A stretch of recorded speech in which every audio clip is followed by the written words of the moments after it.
This February, CASA of Kent County is encouraging everyone to phone a friend to spread the word about what they do. The court-appointed special advocates for children are the voices for kids going through the court system, and they're all volunteers. Welcome to Stephanie. She's the executive director of CASA. Paul is a volunteer. Thank you both so much for being here. We appreciate it. Thanks for having us. Yes, Stephanie, yeah, tell us a little bit about CASA, and for those who don't really know, because I think it's kind of, you guys fly under the radar a little bit. We do, and we're glad that we're here so we can fly in the radar. So CASA, as you said, stands for Court-Appointed Special Advocates. Our entire mission is to recruit, train, and equip volunteers like Paul to advocate for children who've experienced abuse and neglect and have been removed from their home and are living in foster care. Okay, perfect. You know, you sum it up beautifully. Yeah.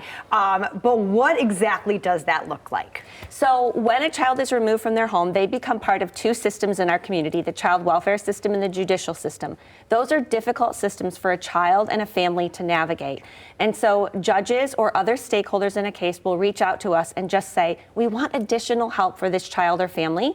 And when that happens, we recruit a volunteer, train that volunteer, match them to a child or a sibling group, and set them off on a journey of advocacy. Okay, and sometimes that can be years long, walking alongside. It can be. This is a significant volunteer commitment. It can be 12 months, it can be 24, it can be longer. Okay, all right, so let's talk to you, Paul. What made you decide to do this?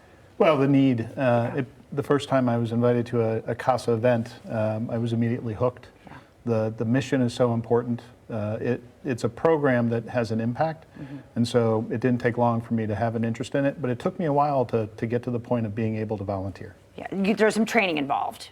But it was also about fitting into life. Okay. So first event we went to, my wife said, she looked at me, she's like, don't you dare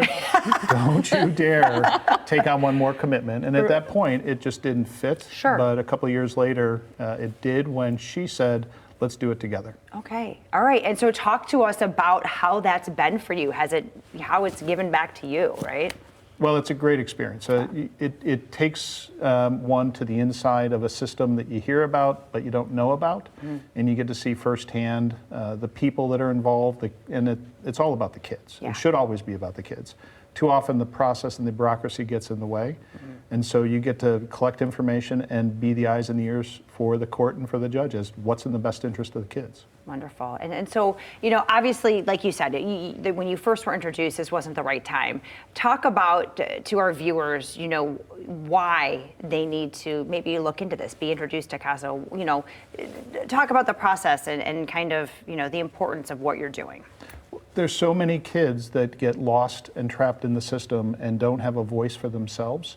And without volunteers that are willing to step in and fill that gap, there's an increased chance that those kids will struggle more in life. And so the ability to step into that and know that you're playing a part and adding value, it's a game changer. Yeah, absolutely. All right, Stephanie, so talk about Phone a Friend February. This is you're screaming from the rooftops, right? This is our gimmick for February, Phone a Friend February. Of course, email, text, however that works. But what we have learned is that the best way to recruit a volunteer is for someone to say to someone else, you would make a great CASA volunteer. We have found that word of mouth works, and then people might go to our website and investigate more, like Paul said. Paul learned at an event where he first heard about it. But we need people to talk to people on the phone or any other way and just say, you would make a great CASA volunteer, check it out. Okay, perfect. So if people they want information or how they can, you know, share this with the masses, what do they need to do? So the easiest way is probably to go to our website, casakentco.org. There's a plethora of information on there about what it means to be a volunteer, what it looks like.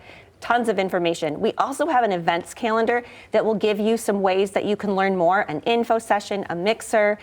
They can always call our office or reach out to us through the contact form on our website. Okay, perfect. And the need for volunteers is never ending. It's never ending, which is why every February we have this campaign. It's another attempt to reach people in our community to do community-based work. Yeah. And it's so gratifying, right? And there are additional ways to be involved, even if you're not at a point in your life where you can volunteer. My wife and I began contributing financially for a period of time before we actually became volunteers ourselves. So there's a wide range of ways to support the program even if you're not ready to volunteer on day one. There you go. I love it. Well, thank you both so much. Thank Thanks, Paul, you. for being a wonderful volunteer, for giving your time. Learn more about CASA of Kent County, CASAKentCo.org for more information, or you can call them, 616-632-5311.